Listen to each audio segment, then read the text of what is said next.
Hey everybody, what's up? I'm Chris, and I'm going to be telling you a story in this video because something creepy happened the other day. So it's going to be a little bit different than my other videos where we make food or do a vlog. This is just story time. I thought it was interesting. So it was about a week ago now, and I was over here in the living room, and it's about 10:30 at night. You can see the sun has just gone down here, so it's not as late right now. I was about to go downstairs and do some gaming on Twitch, which is what I normally do. I'll either go downstairs and edit a video or game or something like that, and I will have my headphones on, and I'm down where I just came from at the beginning of this video. So you can't really hear anything down there, especially with headphones on. That particular night, over here, Rachel was sitting right there, and she wanted me to make her some nachos. So I made her some nachos. They were some pretty delicious nachos too. That's the only reason I didn't go downstairs at that point, was because she wanted nachos. And when I finished making the nachos, I just took them from the kitchen and I started walking them out here to hand them to her right over here.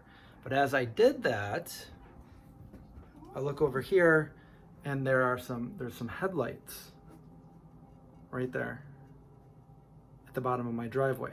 Now, for those of you that are new to the channel, I'll kind of give you like the layout of the house. Those of you that have watched my channel for a while and my vlogs that I've been doing pretty much know how the house is. The last house I lived in was in, a pretty close neighborhood with neighbors on either end, pretty close. And I knew a few of my neighbors, and very well lit, street lights everywhere. Actually, 1 year ago when I was living there, I went away to Los Angeles at the time, and Rachel was home with the dogs. And if I remember right, she was watching Vampire Diaries. It was really late because she works the night shift anyway, but this was her day off. So around 4:30 in the morning, she heard Indy start barking at something. So she went and she looked out. She's on the second floor of the house. She looked out in the front yard, and right below was a guy that was completely naked. He was wearing nothing, and he had like a blank expression on his face. Just looked very creepy. And I think she yelled some obscenities for him to get out of here, and then he like ran to the side, and she thought he was gone, so she went down. Probably shouldn't have done this, but she opened the door to look out, and Indy got out, my German Shepherd, and he went straight to the side of the house and started chasing the guy down the road. When he got down to the end of the driveway, Indy stopped, which was good. Never had him do anything like that, but I'm glad that he stopped and came back inside. A couple weeks before that, we knew about this naked guy because we're on the neighborhood app. So if anything happens, people alert their neighbors on this app of, if people are stealing out of cars or, whatever the case might be, they'll alert other people. Well, it turned out that I remember a couple weeks before, I saw a bunch of sheriffs at my next door neighbor's house, and there was a lot of them. I don't know why they were there, but I found out that a naked man had been caught on camera stealing stuff out of his garage right next to my house. And as far as I know, they never caught him. I don't know who he was. I've never heard anything again from Naked Man. But so here I am now here at this place. Now this place is not in a close neighborhood. In fact, the streets have no street lights on it. So once that sun is completely down, it's completely pitch black here.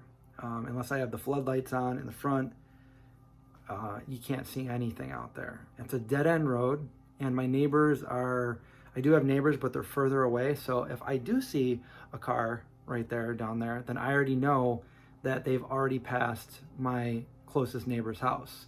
So they're either they went the wrong direction, which is a dead end road, or they're coming to my house. So as I handed Rachel her nachos, I asked her if she had ordered anything, because normally she does DoorDash or Instacart. So there's always, deliveries for her. And she said, you know, no. And she thought I was messing with her because I'm always, you know, trying to prank her or scare her. But so she just didn't believe me. She didn't believe me that there was somebody here. And I kept saying, no, there really is somebody here. And she's like, I'm not going to. She just was like chowing down on her nachos. Did not believe me one bit. And so I pulled up my Ring app, my Ring doorbell app, to see if I could see anything. And as I brought it up, I could see somebody had just, you know, went around the corner. So I did see somebody there, but I couldn't, you know, make out what they were wearing and what they looked like, anything. I just know that I just saw movement going over there, which means in a couple seconds they're going to be coming right up these stairs and they're going to go right to the front door. Okay. And she's sitting right here. So I'm like, yeah, there's somebody here. And she's like, I don't believe you. I'm not getting up. So I'm like, all right, well, you're about to see somebody. And I kind of just like backed up over here just to see what was about to go down. As the person was coming up the stairs, what was going through my head, because I've been in, you know, some bad situations in my past. I've been in home invasions, stuff like that. So I'm not completely naive to this kind of thing. If that's what was going on, I'm very careful. I always lock my door. In fact, I always tell her to lock the door. And I would joke around, not really, but kind of joke around, especially at my last place. Whenever she didn't lock the door, I'd say, what are you trying to do? Kill me? Get me killed? And I did have somebody try to walk in the door at my old place one summer, and my dog Indy just went crazy, and I walked right over. I'm like, what are you doing? What, you know, that's a whole other story. But the guy walks up, and Rachel sees that I wasn't joking, that there really was somebody there, and she is sitting right here again, and she says to me, she's like, he's fucking naked. Probably not the response that most people would have if they saw a completely naked guy standing right at their door late at night. But I will say that, you know, Rachel is kind of used to this stuff. She works as a nurse in a hospital, and she's been doing that for a few years now.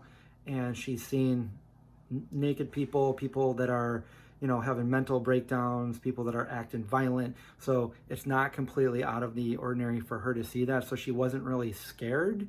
She was just like, this guy's naked. So I kind of step over just to look.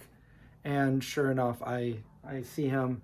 And he also had like a really blank expression on his face. It was kind of very ominous, actually. It was like the Kubrick look, where you look down, you put your head down and you look up, that evil, ominous look. And he had these, they were either braids or dreads, and they were just like, you know, hanging down as his head was down, and he was just staring with this evil look right at Rachel through the window. He never went to the door to knock or anything like that. He just stood there and he stared. Even after she yelled, you know, like, he's naked. When I, you know, confirmed that, yeah, he's naked, completely naked. He wasn't wearing shoes or socks, nothing. He had some kind of book in his hand. So I looked at her, I go, call the police. And at that point, he started to run. So what I was going to do, what was going through my mind when he came up there, I'm not gonna answer the door. What I was going to do was I was gonna go over to the far window right over here and just kind of, you know, lean up to it and say, hey, can I help you? You know, what do you want? But it never got to that point. So he starts running back down, and I'm thinking, you know, you're calling the police now. There's no way they're going to get him. He's going to get in his car. He's going to be out of here before they ever get here. We'll never know why this guy was at our house. So she's on the phone with 911, and the dude runs down the driveway. I've got footage of it. I'll show you. You can't really see anything bad, so I don't know if I have to blur anything. He runs down the driveway, and then he runs right past his car, which headlights are still on, and he just runs right past his car, right into the darkness. He ran down the driveway, and we can't see anything. All I saw was him run down the driveway and run down the road, but the car is still parked directly in front of our house with the light shining on it. At that point, I'm like, you know, what's he doing? Like, where he left his car here? Like, where's he going? He's not going to get far, especially with no shoes on and naked. He didn't look like he was in his right state of mind. No. He was completely naked. Completely naked. Nothing on him. I wanted to enjoy my nachos. What the hell was he trying to do? Where is he? He left it. He literally left his car there. It took about 10 minutes, and then the trooper showed up, and I went out there. Here's some footage of me going out there.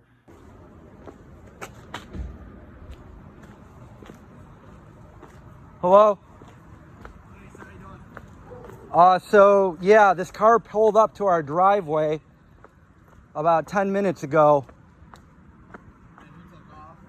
He came all the way up to our doorstep. He's completely naked. Do you guys have cameras by any chance or no? So he's taking off right now, so they probably got him. I let him know that I said hello. Let him know that I'm the homeowner, not the perpetrator. And we talked for a minute, and I told him what had happened. He wanted to know if the guy exposed himself, and I was like, well, I mean, he was completely naked, staring through the window. I think what he wanted to know was, do I want to press charges or not? And that wasn't, you know, a lot of people say like, oh yeah, press charges, but like I wanted to know more information. I wanted to know, you know, did he come to my house for a reason? What's the reason he came to my house? What were the intentions of why he came to my house? Does he have a violent criminal history? Was he on drugs? You know, if any of those were yeses, yeah, I'm going to press charges. If he didn't have a violent history and he was, you know, never had been in trouble and he wasn't on drugs and maybe he was having a mental breakdown or something, like, I don't really know that I wanted to press charges to, you know, make somebody's difficult life any more difficult. So I wanted to know the answers to these questions.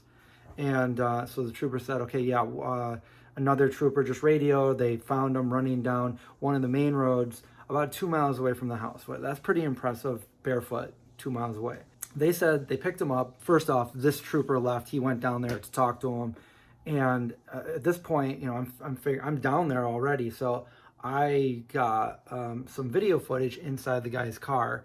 Very clean car, for one thing. I did not see any clothes in there, so that makes me wonder, like, did he get in the car completely naked and just drive? And he also had a bag that looked like a DoorDash bag. Let me know in the comments below. One of my friends told me they believe it is a DoorDash bag. So other than that, the car was pretty clean, and he just left it there. Just left it there with the headlights on. And I was thinking to myself, if I never called the police, would he have ever come back? He probably wouldn't even have remembered where the car was. And, you know, the car would still be there. But they went down there, they picked him up.